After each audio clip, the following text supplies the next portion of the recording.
L'invité de ce troisième numéro du journal spécial consacré au Salon international de la défense et de la sécurité est le colonel Mokhtar Togola. Il est membre de la commission d'organisation de ce salon. Il est à la fois chef section infrastructure à l'état-major général des armées. Bonsoir mon colonel. De Démocalique, on est venu à Bamex aujourd'hui. On peut dire que les ambitions ont grandi. Et quelle est l'idée qui a prévalu à la création du Bamex? L'année dernière, en 2024, il y a eu la Démocanique qui a regroupé les États de la Confédération du Sahel, plus le Togo et le partenaire turc. Donc, cette activité a eu lieu au niveau de l'École nationale de police. Donc, c'était un peu au centre. Donc, les autorités, toujours sous l'initiative du gouvernement de la transition, dirigé par son Excellence le général d'armée Assimi Goïta, ils ont eu l'initiative cette année d'organiser un salon grandeur nature. C'est-à-dire les ambitions ont grandi.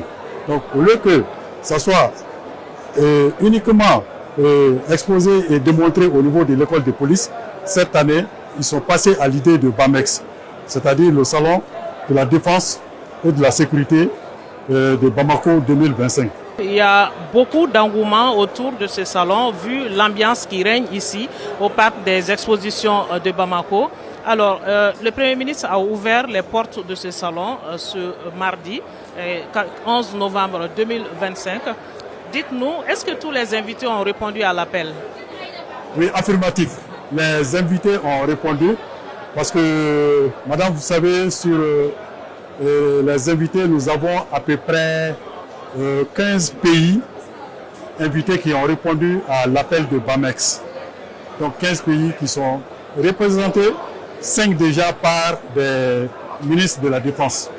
Il y a par exemple le Niger qui est représenté par le secrétaire général du ministère de la Défense, qui représente le ministre de la Défense.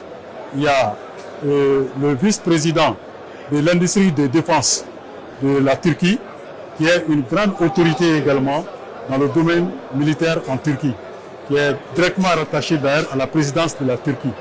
Ensuite, nous avons le vice-premier ministre de la République démocratique du Congo, qui est ministre de la Défense, qui est également venu à ce salon. Ensuite, nous avons également 10 généraux qui viennent de pays invités également, comme le Maroc et d'autres pays comme l'Iran et beaucoup d'autres pays que je ne pourrais pas tout nommer ici. Qu'est-ce qu'on peut admirer sur place ici en matière d'armement? Il y a beaucoup de sortes d'armements. Il y a des mitrailleuses, lance-grenades, il y a des pistolets et par ailleurs vous voyez également il y a des drones et vraiment qui servent beaucoup dans la lutte antiterroriste, qui sont exposés également dans ces salons. Alors les Maliens se posent la question de l'utilité de ce salon pour le Mali. On sait qu'on fait face au terrorisme aujourd'hui. Quelle est l'utilité de ce salon pour le Mali? Ce salon a une très grande importance pour le Mali. D'abord dans la sous-région, cela ne fait doute pour personne. Tout le monde sait que depuis 15 ans, on est confronté à ce problème de terrorisme. Donc si l'éventualité d'un tel salon est donnée au Mali, je pense que ça ne peut que aller dans notre faveur. Nous sommes installés dans cette résilience et ce salon va contribuer à accroître la visibilité du Mali et la fréquentabilité également du Mali dans la sous-région. On a vu que c'est l'industrie militaire turque qui est exposée principalement. Alors pourquoi le choix de la Turquie? Qu'est-ce qui explique ce choix?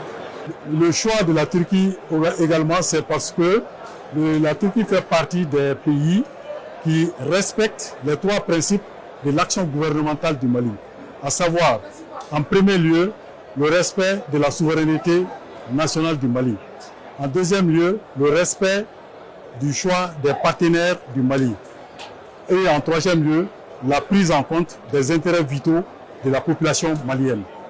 Alors, jeudi et vendredi, ce salon sera un peu déplacé vers Koulikoro pour des séances de démonstration. Comment ces démonstrations vont s'effectuer? les 2 jours de la démonstration à Koulikoro seront consacrés à la démonstration pratique des armes qui sont exposées dans le salon ici. Donc ça va permettre aux uns et aux autres de se décider par rapport à ces armes-là. Ouais. D'accord, c'est vrai qu'on a rappelé les objectifs, mais la répétition est pédagogique. Qu'est-ce qui est visé à travers ce BAMEX 2025? L'innovation en matière de défense de la Turquie sera mise en profit vraiment pour aussi venir renforcer notre résilience dans notre mission de défense de la patrie. Alors, le public est beaucoup intéressé par ce salon. Est-ce que le grand public est invité à ce salon et quels sont les critères à remplir pour pouvoir venir visiter ici? Très bonne question, madame. Effectivement, c'est ce que nous avons conclu finalement.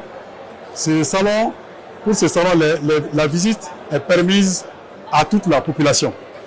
Donc nous profitons de votre antenne et de ce plateau pour lancer un appel au grand public de venir dans la journée de demain mercredi, au 2e jour de l'exposition, pour venir visiter les armements. Parce que cela aussi, ça rentre dans le cadre de la résilience de la population. L'objectif recherché par les forces de défense et de sécurité. Voilà, donc nous demandons à tout le public de venir. Ils seront juste checkés à l'entrée de la porte et ils pourront visiter le salon comme tous les militaires le visitent également. Alors l'appel est donc lancé au grand public de venir visiter le Salon international de la défense et de la sécurité. Merci mon colonel. Affirmatif, affirmatif. Je vous remercie. Merci beaucoup. Je vous remercie beaucoup.